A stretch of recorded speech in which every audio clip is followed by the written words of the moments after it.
Voorsitter, sosiale braaie wemel van selfaangestelde lewensafrigters, wat veral wat leef en beef, raad uitdeel oor gesonde gesinne.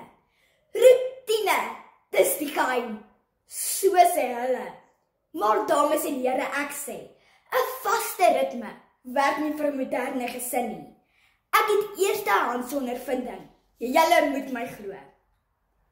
Eerstens dink party mense dat gesinsritmes selfdissipline sal bevorder. Maar ek sê selfdissipline kom juis na vore in tye wanneer daar effens chaos is. By ons Coetzee is 'n vaste roetine, 'n eksotiese mite. As my ma vergeet het om die wasmasjien aan te skakel, draai jy maar sokkies van verskillende kleure. Jy moet sorg dat jou tas die aand voor die tyd gepak is, net vir ingeval iemand se tandeborsel in die oggend val, want dan is almal laat. Ons is effens meer kinders as die gemiddelde gesin. Routine gaan ons niks leer nie.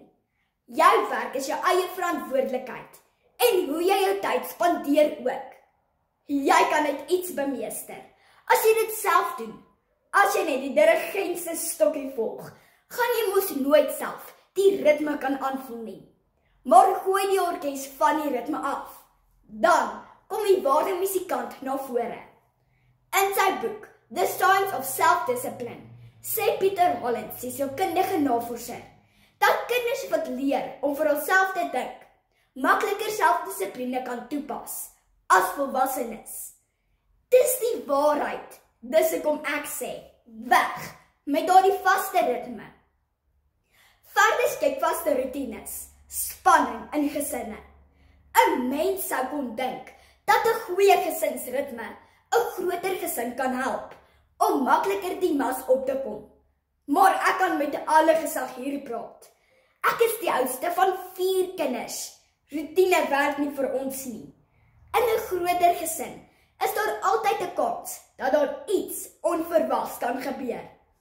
Dr. Melanie de Pre, die opvoedkundige sielkundige, skryf op haar webjoernaal 13 Oktober 2023 dat dit baie belangrik is om jou emosie te beheer as dinge vinnig verander. Sy sê almal moet leer om aanpasbaar te wees. Ons oefen dit elke dag. Iemand vergeet sy huiswerk. Die tweeling gee 'n vloerberoerte gelyktydig en die hond vreet die verjaarsdagkoek op. Dis goed wat gebeur as daar 'n vasgestelde ritme was wat uit pas uitgaan. Red 'n urbanal nie is die situasie nie. Dis onprakties. In 'n gesin van 6 verskil almal se dagprogram. Jy moet maar net leer om saam te wals, al is dit op die ritme van 'n tango. Laastens dink ek, 'n vaste ritmiese benadering steel jou kreatiwiteit. Ek het al gesien hoe 'n onrealistiese ritme my maats se denke diep. As jy die hele dag vasgevang is in 'n roetine, kry jy nooit kans om iets nuuts te probeer nie. My vriendin se ma maak van haar 'n roetine robot. Die arme kind moet gereeld haar hiphop drome verruil vir 'n skedule. Sy wil ook partykeer haar danspassies op die tafel oefen. Maar nee, die roetine laat dit nie toe nie. En net daar is haar passie geblus. In ons huis is kreatiwiteit 'n prioriteit. My oupa, my ma en my tannie haal net gemaklik asem as hulle iets met dramatiese kunste te doen het. Ek is basies in die middel van die verhoog gebore.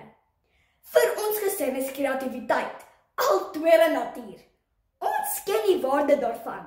Daarom vat ons 'n ding soos hy kom.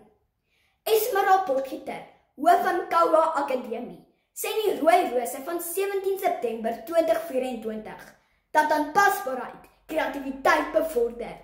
Net so, 'n vaste ritme gaan nie hand aan hand met kreatiwiteit nie. En ek dink nie, ons moet kreatiwiteit inboet nie.